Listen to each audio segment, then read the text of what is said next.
So in our first unit, we talked about electric force and electric field. Net force produces an acceleration, we did motion.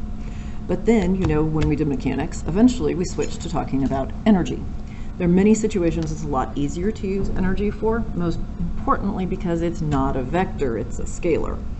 So we're going to start today with figuring out what is electric potential energy associated with the electric force, Coulomb's law. And then we're going to define a new thing called electric potential.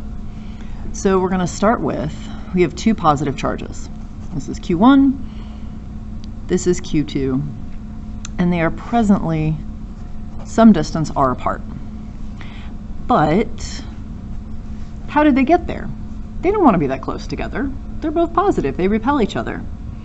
So something had to do work to bring Q2, let's say, from really, really, really far away to this location. How much work did they have to do? Well, they had to do enough work to give it potential energy. And this system has fairly significant potential energy because, if we released, let's pretend this one's fixed in place. If we released this one, it would go shooting off to the right. How quickly would depend on a couple of factors, but it would definitely start moving away. That would decrease its potential energy.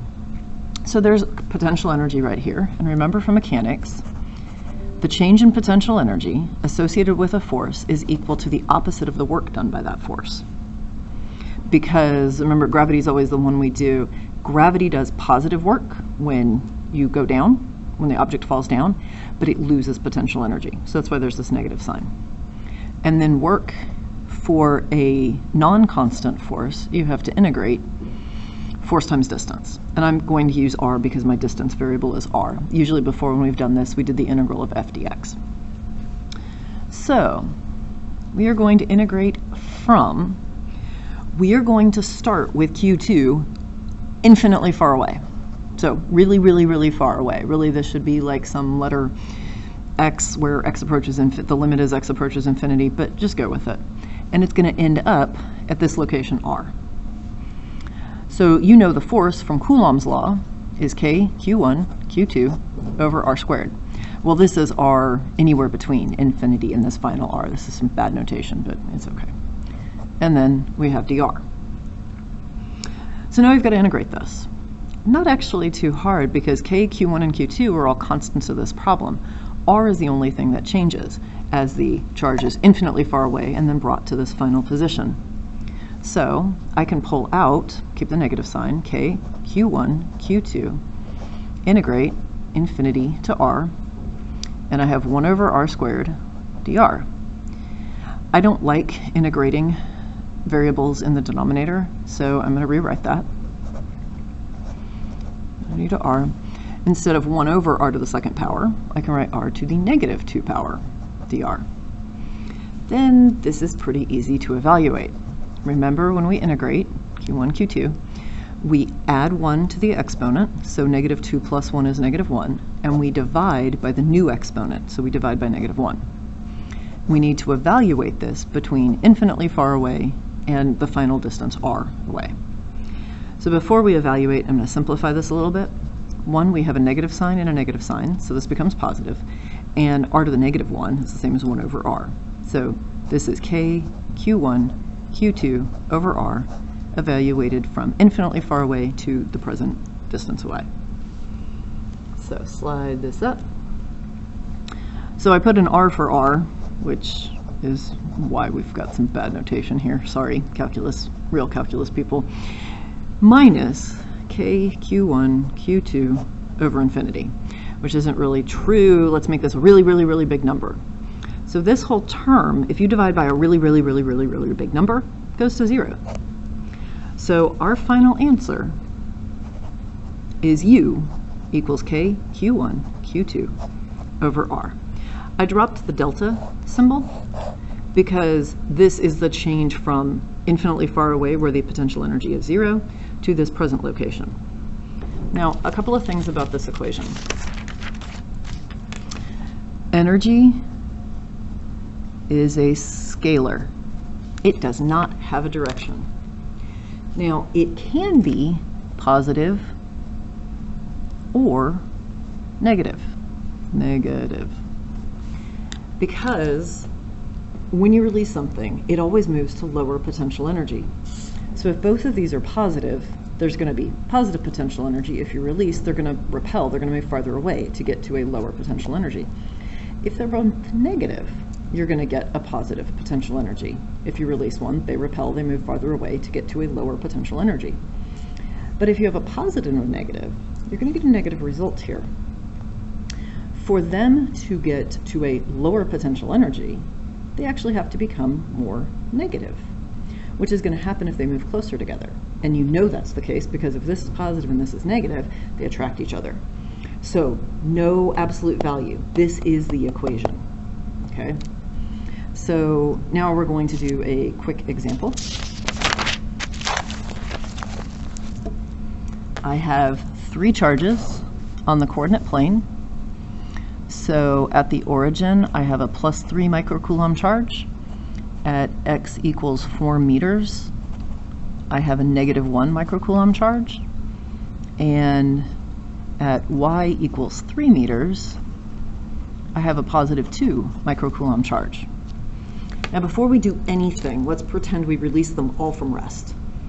If we release them all, this one's attracted to this one, and this one's attracted to this one, but these two repel each other. So overall, would we have movement together or apart? It's hard to tell, but we can calculate the potential energy to know how much energy is stored right now. And if we get a positive value, then overall, they would move apart when released, because getting lower from a positive number means going down to 0, go farther apart. If we get an overall negative number, then releasing would be, you're going to clump together because you need to get more negative, so closer. So how do we get the potential energy? We use the superposition principle.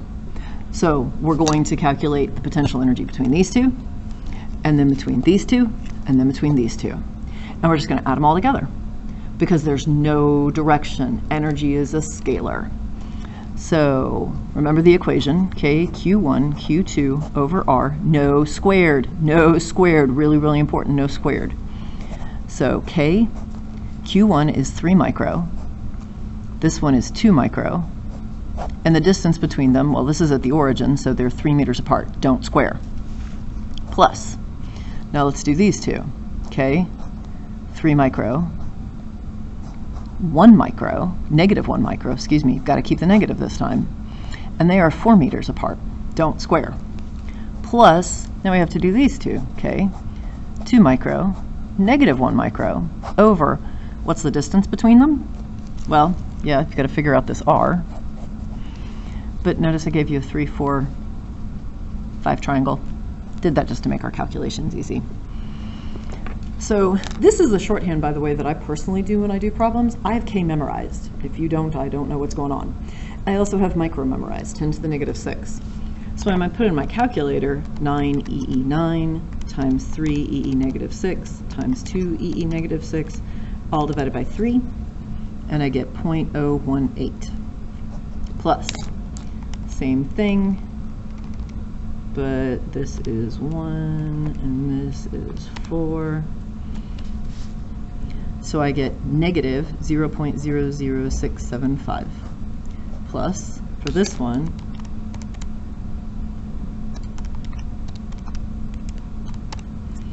I get -0.0036. And go back to the meaning here. These two are both positive. So they have repulsive potential energy. They have a positive amount of potential energy. We have a positive negative. They attract each other, so they have a negative potential energy. These two would attract each other, so they have a negative potential energy. And if we add it all up, 0.018 minus 0.00675 minus 0.0036, we get an overall answer of positive 0.00765 joules. This is energy. It's measured in joules. So I got an overall answer of positive. So this collection of point charges, if they want to get to a lower potential energy, which would be spontaneous movement, if I release, they're going to get lower. Lower potential energy would be going down to 0. To get 0 potential energy, you've got to have a bigger number for R. So these overall would move apart. This would be attracted to one or both of them, split the difference. It would actually be very complicated if you released it from rest, because as soon as they moved a little bit, all of these numbers would change. But overall, you'd see from here movement apart. And you're going to have some problems where I am going to have you calculate. So if there's this potential energy and then let's say this one is released from rest, so we'll leave these in place. If this one's released from rest, then the amount of potential energy it is experiencing gets converted to kinetic energy. And you know how to calculate kinetic energy.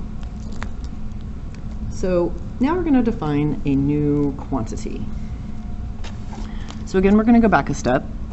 Coulomb's law, force equals K Q1 Q2 over R squared.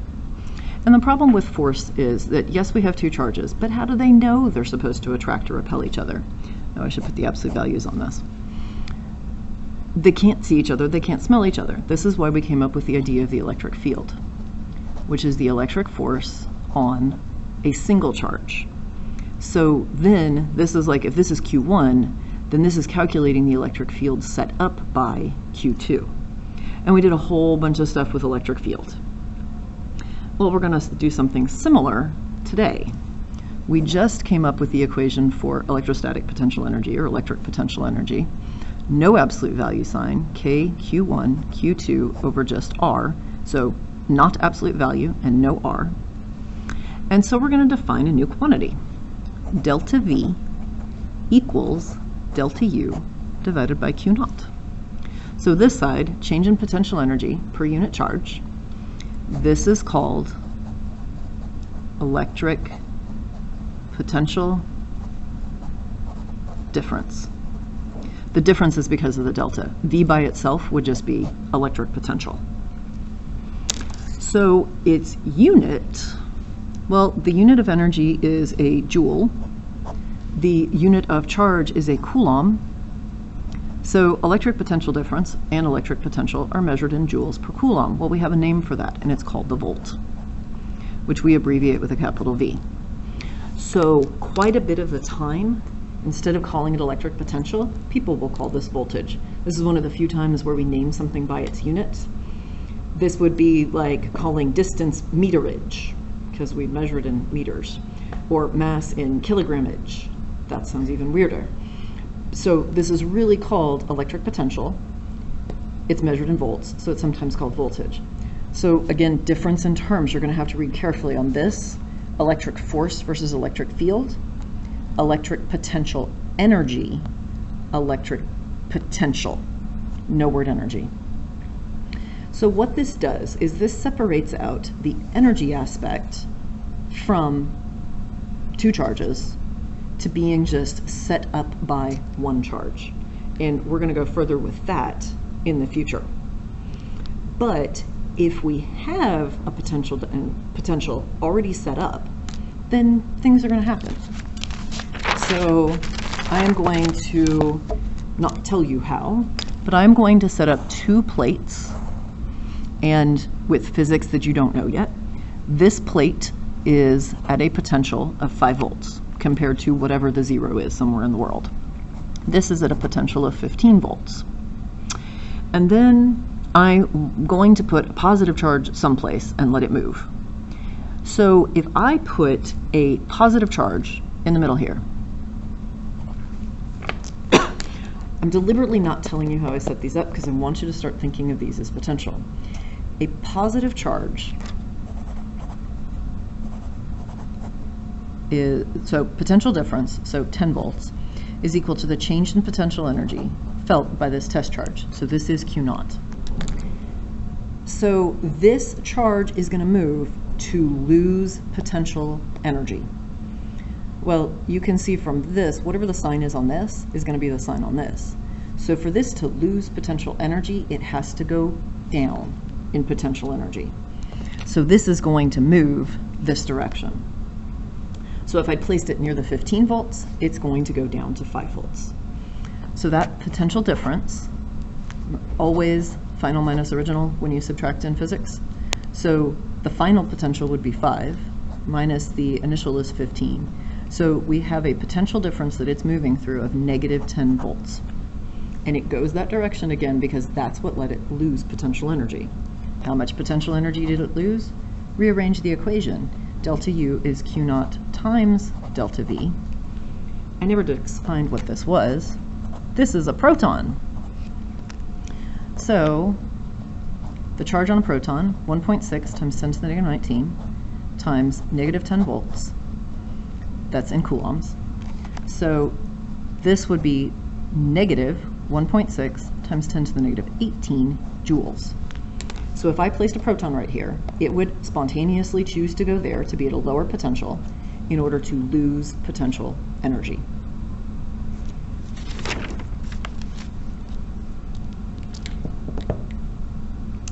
And now I'm going to introduce to you a new unit. I could have instead substituted here the symbol for the charge on the electron or proton, which is the symbol E, and then negative 10 volts.